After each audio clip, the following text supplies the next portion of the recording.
2022 के चुनाव के लिए बीजेपी का महामंथन। दिल्ली में बीजेपी के राष्ट्रीय पदाधिकारियों की बैठक जारी। 5 राज्यों की चुनावी तैयारी, संगठन के कामकाज की समीक्षा।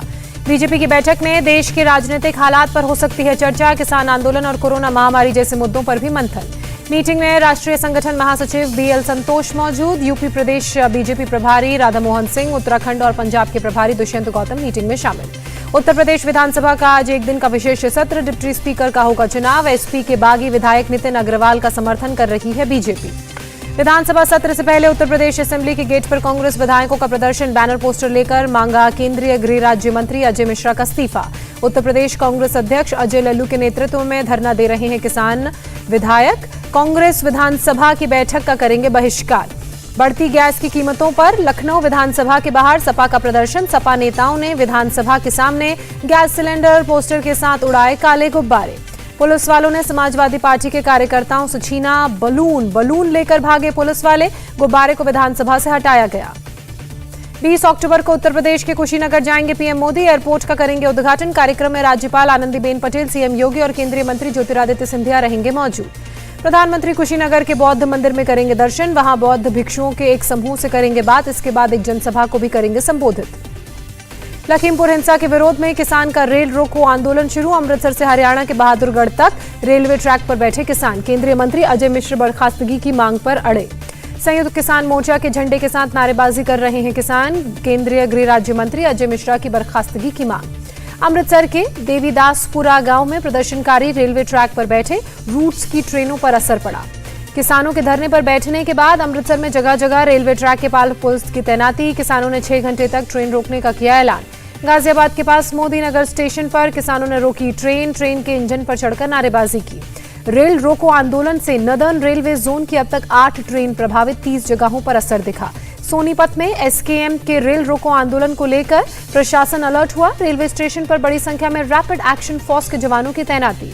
किसान के रेल रोको आंदोलन को देखते हुए लखनऊ पुलिस की चेतावनी। एनएसए लगाने की दी चेतावनी। किसान नेता राकेश टिकैत ने दी चेतावनी। कहा केंद्रीय मंत्री अजय मिश्रा की गिरफ्तारी तक जारी रहेगा आंदोलन। कहा किसानों को पता है हमें कहां रोकनी है ट्रेन। मेघालय के राज्यपाल सत्यपाल मलिक ने मोदी सरकार को चेतावनी दी। कहा किसानों की मांगे नहीं मानी तो दोबारा नहीं आएगी सरकार। सत्यपाल मलिक ने कहा किसान आंदोलन पर सरकार को गलत सलाह दी जा रही है। सत्ता मिलने पर सरकार का मिजाज आसमान पर पहुंच जाता है। उत्तराखंड के सभी 13 जिलों में आज भारी बारिश का रेड अलर्ट। राज्य के सभी स्कूल, कॉलेज और आंगनबाड़ी केंद्र आज बंद। भारी बारिश की चेतावनी के बाद एहतियातन रोकी गई बद्रीनाथ यात्रा। चमोली में लगातार हो रही है बारिश। उत्तराखंड के सीएम पुष्कर सिंह धामी ने अधिकारियों के साथ की बैठक। श्रद्धालुओं से 1 से 2 दिन के लिए चारधाम यात्रा रोकने की अपील की। बद्रीनाथ में भारी बारिश के बाद बर्फबारी। मौसम विभाग के मुताबिक आज चमोली में बादल छाए रहने के साथ ही तेज बारिश की भी आशंका। बद्रीनाथ नेशनल हाईवे पर सड़क हादसा, 1 की मौत, 3 लोग जख्मी। बद्रीनाथ धाम से लौट रहे थे श्रद्धालु। भारी बर्फबारी के कारण लाहौल स्पीति में फंसे टूरिस्ट। स्थानीय लोगों ने 7 टूरिस्ट और 1 गाइड को सही सलामत बाहर निकाला। हिमाचल के लाहौल स्पीति में 1 सैलानी की मौत। ऊंचाई पर तबीयत हुई खराब। दिल्ली एनसीआर में पूरी रात बारिश के बाद कई इलाकों में पानी भरा। गाजीपुर मंडी पानी में डूबी। नोएडा के सेक्टर 39 स्थित सीएमओ ऑफिस के बाहर जमा हुआ पानी। लोगों के लिए मुसीबत बना जल जमाव। ओडिशा और पश्चिम बंगाल में अगले 2 दिनों तक भारी बारिश का अलर्ट। बंगाल की खाड़ी में बना है कम दबाव वाला क्षेत्र। मछुआरों को समुद्र में न जाने की सलाह दी गई। केरल के कोट्टायम में देखते ही देखते ढह गया घर। पानी के तेज बहाव के कारण लोगों की आंखों के सामने नदी में डूबा घर। केरल में बारिश और लैंडस्लाइड से मरने वालों की संख्या 24 हुई। अकेले कोट्टायम में 13 लोगों ने जान गंवाई तो इडुक्की में 9 लोगों की मौत। केरल के इडुक्की जिले में लैंडस्लाइड से एक ही परिवार के 6 लोगों की मरने की खबर, 4 बच्चे भी शामिल। जम्मू कश्मीर के कुलगाम में आतंकवादियों ने बिहार के 2 मजदूरों की हत्या की थी। हमले में 1 मजदूर जख्मी। लश्कर से जुड़े संगठन यूनाइटेड लिबरेशन फ्रंट ने ली हमले की जिम्मेदारी। आतंकवादियों ने मजदूरों के घर में घुसकर फायरिंग की। शनिवार भी 2 बहारियों की हत्या की गई थी। निशाना बनाए जाने के बाद कश्मीर घाटी से मजदूरों का लौटना शुरू हुआ। मजदूरों ने कहा अब घाटी में डर लगता है। जम्मू कश्मीर में गैर कश्मीरी मजदूर सुरक्षा बलों के कैंप में नहीं किए जाएंगे शिफ्ट। आईजी विजय कुमार ने आदेश को बताया फर्जी।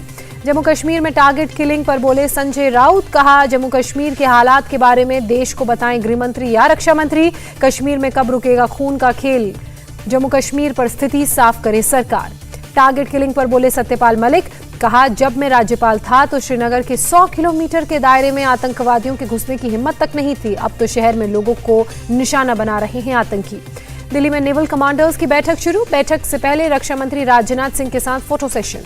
मुंबई के पूर्व पुलिस कमिश्नर परमबीर सिंह की बढ़ सकती हैं मुश्किलें। आज चांदीवाल आयोग के सामने पेश नहीं होने पर जारी हो सकता है वारंट। इससे पहले पेश नहीं होने पर परमबीर सिंह पर लग चुका है 50,000 रुपए का जुर्माना। महाराष्ट्र के गृह मंत्रालय और पुलिस को भी नहीं है परमबीर सिंह की लोकेशन की जानकारी। अनिल देशमुख पर 100 करोड़ वसूली मामले की जांच कर रही है चांदीवाल आयोग। यूपी के रायबरेली में 3 बच्चियों की संदिग्ध मौत से हड़कंप। नमकीन खाने से बच्चियों की हालत बिगड़ी। अस्पताल में इलाज के दौरान बच्चियों ने दम तोड़ा। लखनऊ में बीती रात पुलिस और बदमाशों के बीच मुठभेड़। 50,000 का इनामी डकैत हमजा ढेर एनकाउंटर के दौरान 3 पुलिसकर्मी भी घायल हुए। एनकाउंटर के दौरान 5 बांग्लादेशी डकैत फरार हुए। बदमाशों के पास से एक तमंचा, एक पिस्टल और बांग्लादेशी मुद्रा बरामद की गई। गोमती नगर इलाके में हुई मुठभेड़। सूरत में 5 मंजिला पैकिंग फैक्ट्री में आग से हड़कंप। 2 कर्मचारियों की मौत। फायर ब्रिगेड ने कर्मचारियों को फैक्ट्री से बाहर निकाला। फायर ब्रिगेड लगातार आग पर काबू पाने की कोशिश करती हुई 125 की संख्या में लोगों को फैक्ट्री से बाहर निकाला। फिलहाल आग लगने के कारणों का पता नहीं चल पाया। मुंबई पुणे हाईवे पर 7 गाड़ियों की भीषण टक्कर। हादसे में 3 लोगों की मौत। सुबह 5:30 बजे के करीब हुई घटना। हादसे में 6 लोगों को सुरक्षित बचाया गया। खंडाला घाट के पास हादसे का शिकार हुई टेम्पो, कार, ट्रेलर और बस। इंडिया टीवी हर वक्त हर जगह डाउनलोड करने के लिए सर्च करें India TV news Google play store या ऐप स्टोर पर।